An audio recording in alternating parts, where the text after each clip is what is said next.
Hopefully everybody can find a place to sit down this morning. We're going to be spending a couple of days together, and it's nice to see all of you here. I'm sure many of you have come from close by and far away.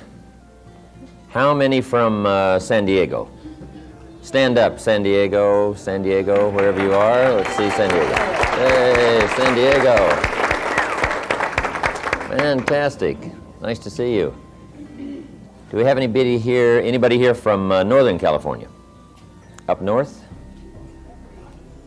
Okay. We do the leadership seminar up north, but sometimes they come from up there, down here. Let's see, who's next?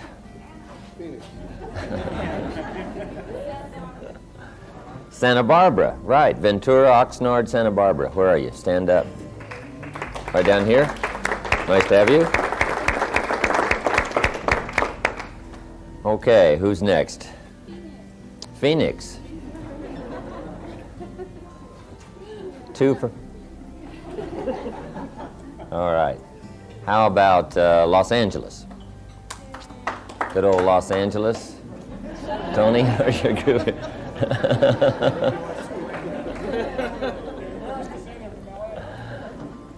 Okay, what's next? Orange County. Hey. Anybody else from some exotic place? Artesia.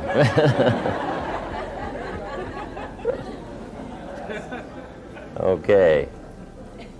It's a pleasure to have everybody here, and we want to welcome you to the Leadership Seminar.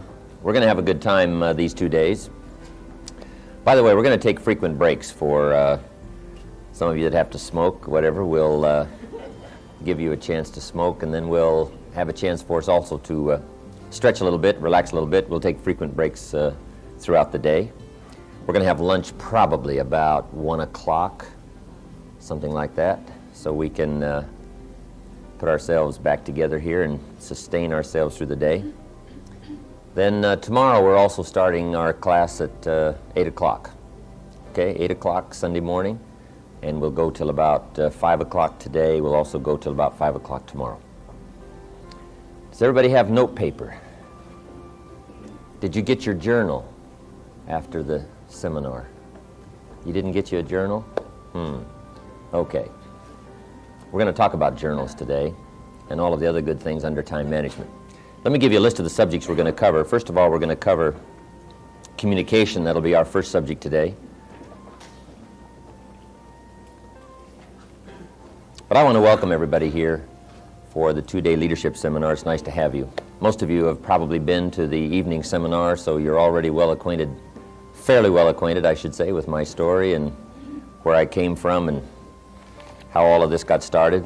About 16, 17 years ago, I gave my first public seminar. And fortunately, all of you are not in on my first seminar. That first one was not that good. But over the last 16, 17 years, I've been doing my best to try to practice and see if I can't get better at sharing my ideas and expressing my feelings about the things, at least, that helped me to turn my life around. About 4 or 5 years ago, we had some businesses, corporations in California here that invited us to come in and talk about some of the things we've learned in doing business around the world in various countries, human behavior and setting goals and game plans and communication. And we decided to do it. And then after that one got started, we did another one, and it started growing, and we finally decided to make it a product of our company. And so for the last 4 years, we've been doing this 2-day leadership seminar. And I enjoy it. It's a chance to get acquainted. It's a chance to meet people on a little more personal basis. When there's 1,000 people in the evening seminar, it's hard to get acquainted. Most everybody by 11 o'clock is ready to head for home, and they got the babysitters and everything, and so it's hard to get acquainted. But at least these 2 days we'll have a chance to chat, make sure I get a chance to meet you before the 2-day session is over, and talk a little more personally. A couple of things I hope that you'll find here in these 2 days. One is sincerity. We really sincerely want to give you a great deal of information that might be helpful for you. And sometimes it's a little difficult to judge sincerity at first glance, especially in a big seminar. Somebody walks on stage, conducts a seminar, and leaves, and you don't have that close an inspection as to sincerity. But at least these 2 days, you'll have a chance to sort of look us over a little more closely. And I hope that's one thing you find here, sincerity. I'd like for these 2 days to be a start of some new answers for you. 2 things we all need in order to do well. Here they are. Number 1, ideas. And ideas are not really that difficult to come by. A new idea is just as close as the next book you open. It's just as close as striding into the library, the bookstore, or attending the next class, or meeting the next person that might have some experience beyond yours, and out of conversation come some good ideas. So ideas are not that difficult to come by, but we do need ideas to change our lives. Mr. Shove taught me that there wasn't any problem I couldn't solve without a good idea. I used to think money was one of my problems, and he said, no, money's not a problem. Now, up until then, I always thought it was. He said, the only problem is the lack of an idea on how to create money, how to create wealth, how to give service, how to earn money. So it's not the lack of money that's the problem, it's the lack of an idea. So ideas can change your life. And hopefully by the time we finish these 2 days, we'll have a long list of ideas for you to take home and at least ponder and edit them and see what you can get from them. Use some of them. Try them out. But here's what else you need for success. It's called inspiration. And that's the tricky part, inspiration.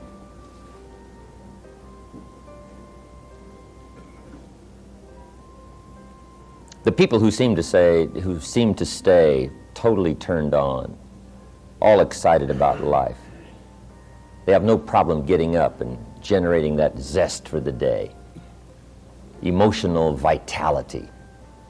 They're excited about living, excited about working, they're excited about accomplishing. That's unique. And I guess that's what all of us wish for, that kind of inspiration. But that's a good question. Why are some people incredibly turned on about life, and other people find it hard to get going? I don't know. Part of that's a mystery to me. But we do need inspiration, something that drives us. Of course, I guess the basic inspiration. One of my wealthy friends, we asked him one time what drove him to become wealthy, and he said, malnutrition. So I guess that's what you start with, right? Just absolute bare bones necessity will inspire you somewhat to get out there and get the job done. But then if you could find something that would really turn you on, something that really got you going, that's what life is really all about. If you can find something that gives you that incredible high energy zest for living. If I was to wish something for you specially, I think that's what I would wish for you. Because if you have that high emotional energy, finding the answers are not all that difficult. And who knows but what this weekend might be the beginning of some new zest and energy on your part to go for your dreams. Here's what else I hope we can create this weekend, some emotional turbulence. It's a good idea every once in a while to just stir our mental pot. Just get the ideas flowing, get the thinking flowing, get to looking and asking questions and doing some wondering. And perhaps that'll happen this weekend. Then primarily, this seminar was designed for this purpose, and I've got a phrase for you to make a part of your notes. We all need guidelines for translating response into results. Guidelines for translating response into results.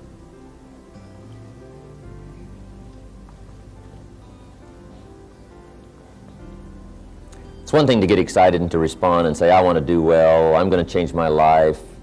Now the big question is, how do you do it? And hopefully, these 2 days will generate some thinking on your part on how you can make plans for translating excitement into results. Probably these 2 days, one good question to ask is, why are you here? It might just be a question you'll ponder just for yourself. We're not going to ask you to disclose that to everybody that's here this weekend. But that's a good question to ask yourself. Why are you here? And probably there's a whole variety of reasons why everybody picked these 2 days to come and sit in on some lessons and classes on doing better. Maybe some of you just came here these 2 days to get away, and that's not a bad thing. We used to do this seminar up at the ranch at Clear Lake. We've got 1,600 acres up there and a beautiful lodge, but we can only take care of about 50, 55 people, so we had to move out of the ranch. But it was a good place to get away. We had the horses and the swimming pools and the tennis courts and jacuzzis and a pool table and ping pong and all kinds of stuff. Motorcycles to ride and Jeeps to hit the Jeep trails. And it was kind of a fun weekend to get away. And I think a lot of people just spent their money and came to the weekend seminar just to get away, right? Just to leave everything for a couple of days. And maybe you're just getting away this weekend, I don't know. But if you are, that's okay. For some of you, maybe we've caught you at springtime and you've got something new going and just a little more fine-tuning and you'll have it flying. You'll be off and running, and your new fortune or your second fortune or whatever might already be in view, and all you need is just a bit more inspiration and a few more ideas, and away you go. So you've come here full of high anticipation and hope that maybe just one or two more turns and you'll have it going your way. Maybe some of you have come here and it's been sort of drifting along. Maybe it's summertime and you're a little weary with the task of keeping out the bugs and the weeds and whatever else might be attacking your program. That could be. Maybe some of you, we've caught you at wintertime. Maybe some of you are in transition. I've been through a few of those, where I'm letting go of one and looking for the next one, and wondering just exactly what I'm going to do. But wherever we have caught you at this particular time of your life, whether it's wintertime for you or springtime, or maybe it's harvest time, maybe you're raking it in and things are going well, and over the last few years you put it together and now you're cashing it in. And maybe this weekend is a celebration for you, I don't know. But whether it's a celebration or whether it's a beginning or whether it's transition or whether it's a serious weekend, for some of you this may be a darn important weekend. And I certainly want to treat it that way. Some of you may just very well have to have some unique answers, and you're pondering some things that are very important. You're at one of those major forks in the road, and whatever direction you decide to take this weekend may be one of the most important decisions you make. I understand some of those weekends. And if it's that kind of weekend for you, I want to treat it very seriously and make sure that sincerely we cover everything we can to give you the best answers, at least that we're going to have to come up with this weekend, so you'll be off to a better start come Monday. Anyway, wherever we have found you, we want to do you good these 2 days. Here's how to get the most out of the 2-day seminar, and then we'll get into our first subject, communication. First of all, I think we ought to realize where we already are. It seems like better things come to us when, first of all, we're thankful for what we have. And I would say, for the most part, you know, we're all doing fairly well, at least compared to the rest of the world. One of the weekend seminars up at the ranch, just before it started, I walked out into this parking area where we have a place up there to park all the automobiles. There were Ferraris and Continentals and Eldorados and Corvettes. I think there was one Rolls. I couldn't believe the parking lot with all these fancy cars. And I walked in to conduct the seminar. I think there was only about 35, 40 people. to spend the weekend.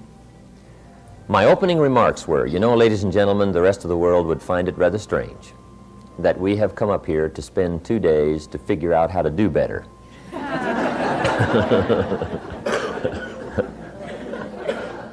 Wow. And could very well probably be said today, right? If we were to take a survey out on the parking area and we walk in here and, you know, have breakfast in style and we're all dressed pretty good and looking pretty good, the rest of the world, the 4.5 other billion people in the world that are probably struggling a lot harder than we are, would find it strange that we're trying to figure out how to do better. But we do have the chance to do well. We have the chance not only to do well for ourselves, but we have the chance to be an influence and to develop leadership for the people we come in contact with. So we do have a chance to do better. And I think when you have the chance, you ought to take it. So, first of all, realize where we are. Second, be thankful for what we already have. Who was it said, I complained about not having any shoes until I met someone who had no feet? So, we should be thankful for what we already have. Then I think to get the best out of the 2 days is be eager to learn.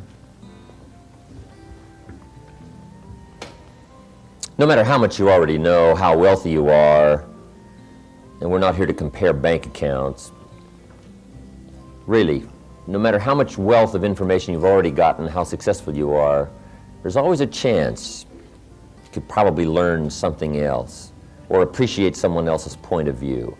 Sure enough, somebody says, did you ever look at it from over here? And you step over there and take a look at it. And sure enough, they've got a unique view of something that maybe you haven't considered it from that viewpoint before. And that's always interesting.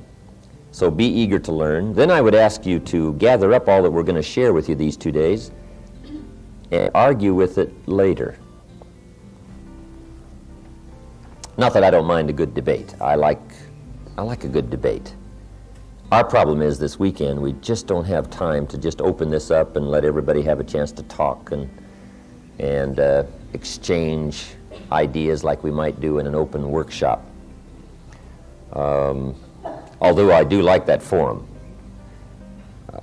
One of the ways to come up with good ideas is debate. It's one of the ways we've decided, the Founding Fathers decided was a good way to run the country, is have two-party system and let the representatives from both parties go to Congress and debate. Not bad. Somebody says, I've got a great idea that'll cure the problems of the nation. Everybody else says, wonderful, put it on the table, let's take a look at it. Right? And they start asking questions. And after a few questions, the person may very well say, I withdraw my idea, right? I just hadn't thought of those questions before, right? So it's good, debate. I like debate. In fact, I like it so well, I'm willing to take either side of the question. But it doesn't really matter. But we're just going to have to go very rapidly because we've got an awful lot to share in just 2 days. We want to send you home with a whole wagon load of stuff to ponder and to edit and to go through. And then when the 2 days are finished, you know, as some of you talk among yourselves, because some of you have come here representing families or an office or a company or whatever, and you're going to have a chance to talk with each other about the ideas we're going to share here these 2 days. Then you go through it and edit it and decide what you think about it, and if it makes sense, use it, try it, refine it, edit it, go through it, you know. I don't mind that at all. You don't have to buy everything any one person says. Just take in the information, digest it thoroughly, think about it sincerely, go through it meticulously, and then do whatever you wish to with it. You know, be independent. As we said in the evening seminar, don't be a follower. Be a student. Okay. Then these 2 days, one more point. Try your best to be a good listener. And sometimes it's not that easy to listen. There's all kinds of voices, right, trying to get our attention. One of the good things about going up to the ranch for this seminar was at least you had the sense of getting away from your business and getting away from the traffic. In fact, it was really a way. Most everybody got lost trying to find it, so it was a way, right? Nobody's going to drop in, and so it's off, up in the mountains, gone. And sometimes in a hotel setting, it's just not that easy to dismiss all the voices that are going on in your mind about family and business and what's happening and what's going to happen and what about Monday and all of that. But do your best to zero in and just set aside the burdens of the day and whatever's happening in your life if you possibly can, and really zero in, become a good listener these 2 days. And we'll move right along and see if we can't load up your notebooks with plenty to ponder by the time we finish. Okay, let's now get into our first subject called communication.